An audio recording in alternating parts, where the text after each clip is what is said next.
This is Dr. Octavio Pino. I'm talking to you again about psiconeuroenergetics. Psiconeuroenergetics is the science that I have integrated or created. It's a science that combines the knowledge that we have from the mystical civilizations of the past with modern science, quantum physics, and neurology. As you know, our brain consists of 1,000,000,000,000 neurons. Each neuron is capable of making 100,000 connections. We have two hemispheres in the brain, the right and left hemisphere.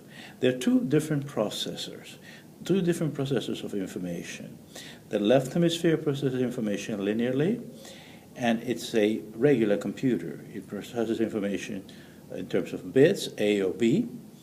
On the other hand, the right hemisphere is a quantum computer.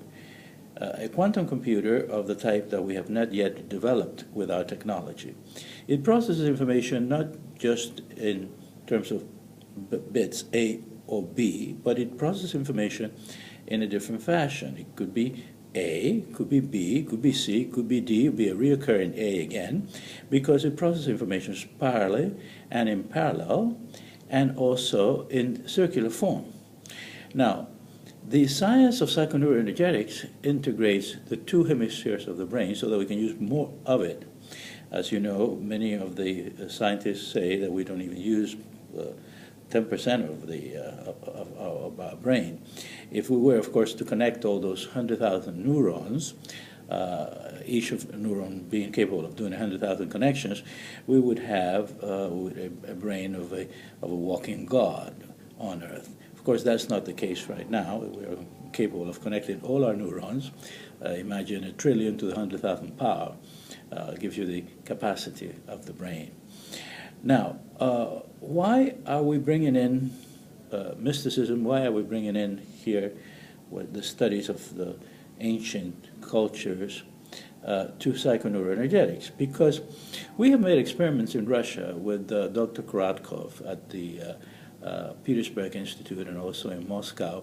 And these experiments have yielded that we are energy, light, and information, that we actually give out light. We have developed the GDV camera. The GDV camera is the device that's a more advanced version of the Karelian photography. And this GDV camera is capable of photographing all the various subatomic particles of light, that are given out by living things, individuals, humans, plants, even non-living things like crystals. At the subatomic level, the world, as you know, is in constant movement. The universe is a verb, not a noun. So these subatomic particles of light behave very differently, however, when they're being photographed or observed, and when they're not. When they're not photographed or observed, they behave more like frequencies or waves. Only the observance of the waves or the frequency collapses the frequency function, and then we're able to see these as subatomic particles of light.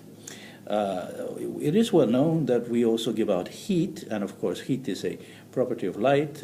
There are devices that have been developed to open doors with the heat that is given out by the human body, or to use a faucet in the bathroom, so you won't have to open the faucet, just it reacts to your heat. Well, it's actually reacting to your photons, because the photons are light, and light gives out heat as well.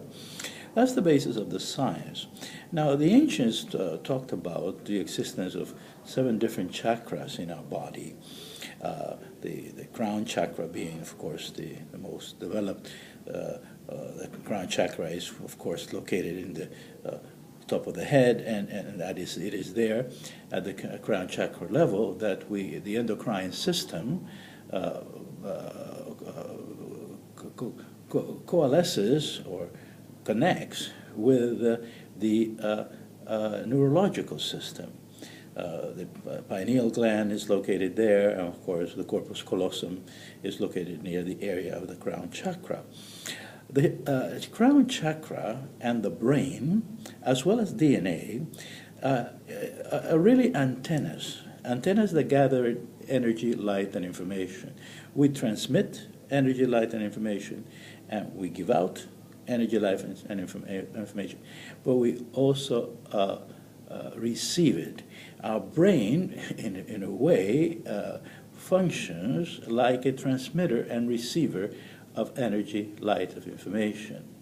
Now, in order for the brain to do this function, and in order for the DNA also to do this function, because there are DNA antennas also, it is important to be at zero stress. We have to be completely unstressed for the brain to be able to serve as an antenna. As you know, thoughts are energy, and we're constantly thinking. If we just try to meditate for a second, you will find that you'll start observing your thoughts coming in and out, like the ancient Indians referred to the mind as a monkey, that goes jumping from one place to the other.